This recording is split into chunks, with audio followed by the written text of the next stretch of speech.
Want to learn English in a fun, exciting way, without memorizing boring grammar? This story is your shortcut. Real English, real situations, told like a movie. And you learn without even noticing.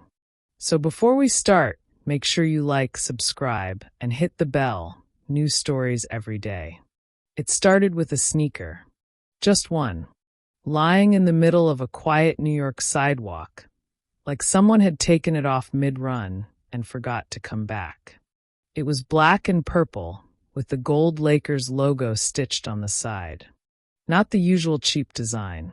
It looked special, limited edition, maybe even custom.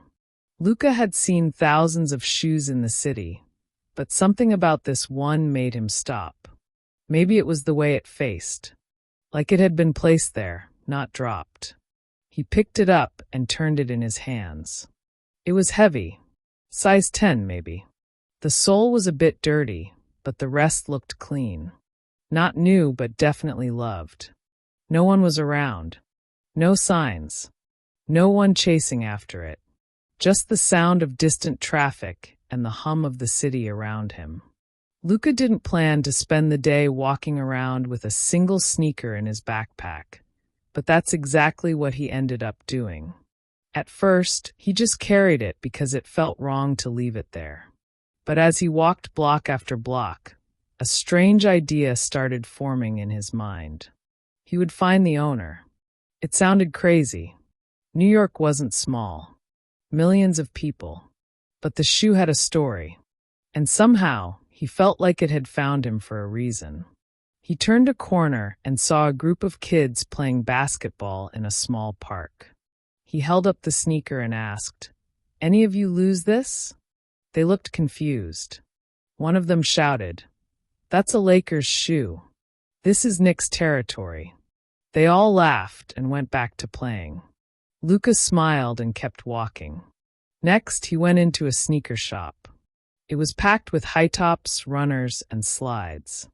A guy behind the counter wore a cap with pins on it and chewed gum like it was a sport. Luca placed the sneaker on the counter. "Ever seen one like this?" The guy raised an eyebrow, then took a closer look. "Whoa, that's a collab drop from last year. Not many made it. The stitching's real. This one's no fake. Can you tell who might have bought it?" The guy shook his head. "Not unless they posted it online. But if someone had that shoe, they'd definitely show it off." That gave Luca an idea. He left the shop, sat on a bench, and pulled out his phone. He searched for hashtags like hashtag Lakers Sneakers NYC and hashtag Custom Lakers Drop. Photo after photo appeared. Some were close, but not the same shoe. Then he saw it. A post from 3 weeks ago. A guy standing on a rooftop in Brooklyn, wearing the exact same sneaker. Right foot only. Luca's heart jumped. He opened the profile. The account was private, but the bio said, "Music. Lakers. Rooftops. You already know." The name was just at Rooftop Ace. No messages allowed. No email. Just that line.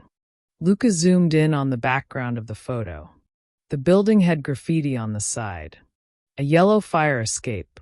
And in the corner, a sign for a pizza place, Leo's Brick Oven. He searched for Leo's and found 3 in Brooklyn. The closest one was only 20 minutes away. He got on the subway and held the sneaker like it was a treasure. When he reached the block, it looked just like the photo. He found the fire escape, the graffiti, and the rooftop from the picture. He looked up. No one there. But he noticed a door next to the building with stairs going up. He hesitated. Was he really about to climb up a stranger's building with nothing but a sneaker in his hand? Yes. Yes, he was. The stairs creaked under his feet. The higher he went, the louder the city sounded. Honks, sirens, someone playing trumpet in the distance. When he reached the rooftop, it was empty. Except for a notebook lying near the edge. He picked it up. Inside were pages of rap lyrics, half-finished verses, ideas for songs.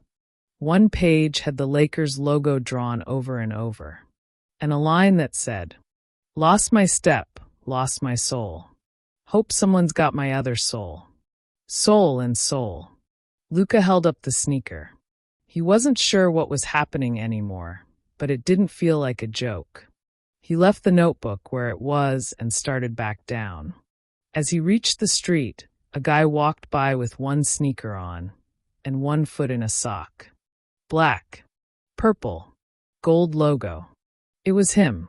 He walked fast with headphones in, not noticing anyone. Luca followed, not in a creepy way, just curious.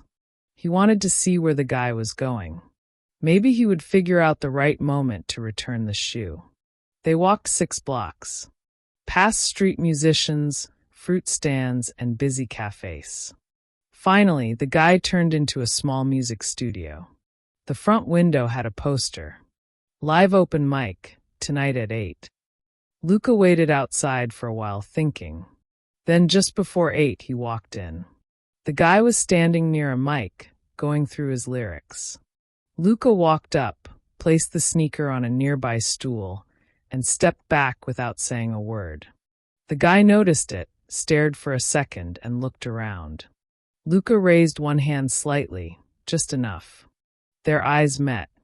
No words, just a nod. Then the guy picked up the sneaker, sat down, and slowly put it on. The fit was perfect. He stood, tested it with a few steps, smiled, and walked up to the mic. And then he performed. His voice was strong, but the words were stronger. He rapped about loss, about pieces missing, about how sometimes the universe takes things but finds ways to return them. He never said thanks. He didn't need to. The song was thanks.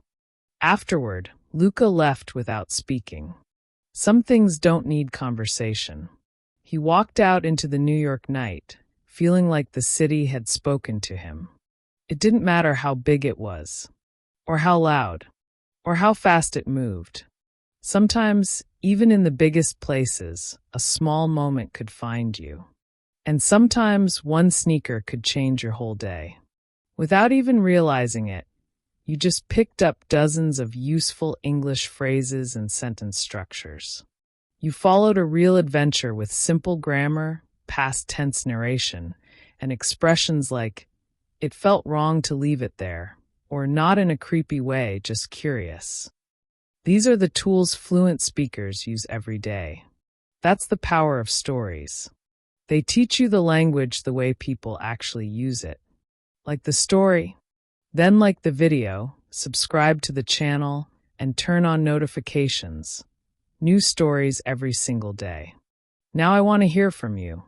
If you found something strange on the street, like a single sneaker, would you go looking for the owner? Or would you leave it there? Let me know in the comments. And I'll see you in the next story.